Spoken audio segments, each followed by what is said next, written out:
And then the next for the classic commemorative half dollars is the Columbia, not to be confused with the Columbian Exposition, not at all. This is the Columbia, and right here in my hand I have a 1936 S Columbia Mint State 65 graded by NGC.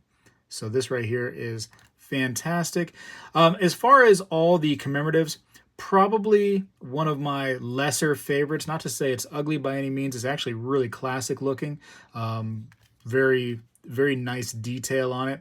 It's just the imagery is not so, I don't know, appealing to me personally. But I got to have it for the entire set. And I'm talking about it like it's like the worst coin in the world, right? It's not. It's still a great coin. It's just not one of my top favorites. And that's just kind of like what I wanted to say right there. I'm going to zoom in on the coin before we talk about it in the Red Book of Coins. But you can see the imagery right here in the front. And you got the Sesquicentennial celebration of the capital, Columbia, South Carolina. So there you go. And again, the reverse. Got everything you need to see on a coin. You get the half dollar, United States of America, E pluribus unum, in God we trust. Has all the bells and whistles for sure. It's just like, again, the imagery, it's just less appealing to me. This side right here is actually not terrible, but the reverse with like the palm tree kind of thing, I don't know. It's all right. All right, let me go ahead and read about it right now.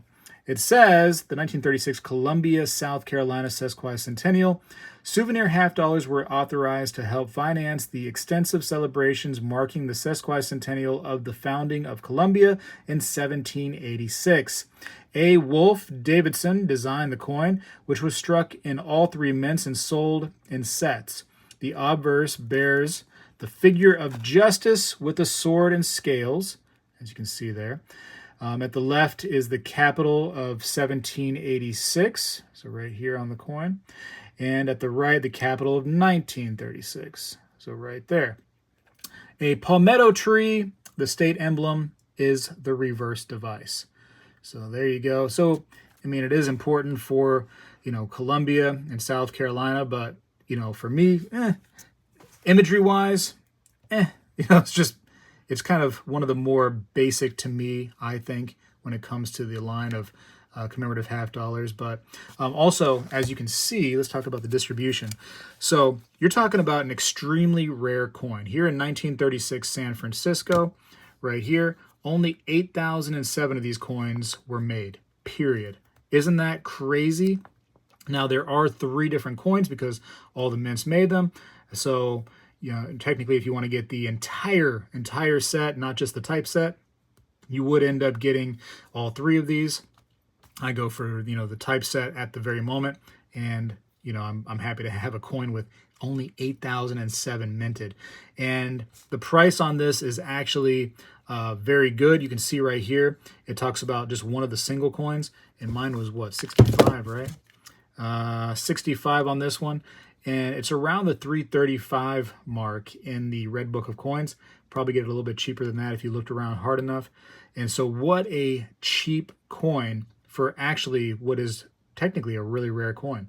Rarer, technically, than some of the other ones in here, like the Hawaiian.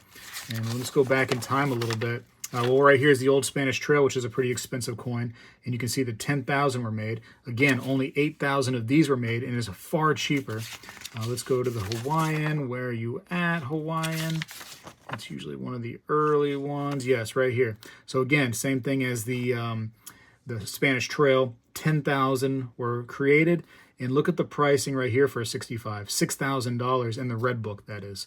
So, I mean, you're still talking a big difference in price for a less rare coin, technically, the Columbia. Fantastic, right? And this is why I like the commemorative half dollar journey so much, is because there are some really, really nice coins, and the potential right there is not yet realized.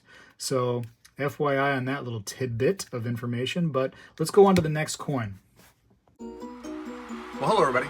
I seek to educate and entertain through my journey of collecting coins and stacking precious metals. I encourage you to subscribe and please stay with me on this journey. I am Spegtacular, the Silver Stacular. When I was a kid, we did this every day in school, and I believe we need to bring this back a little bit, and I'm going to start right now. I pledge allegiance to the flag of the United States of America, and to the republic for which it stands, one nation, under God, indivisible, with liberty and justice for all.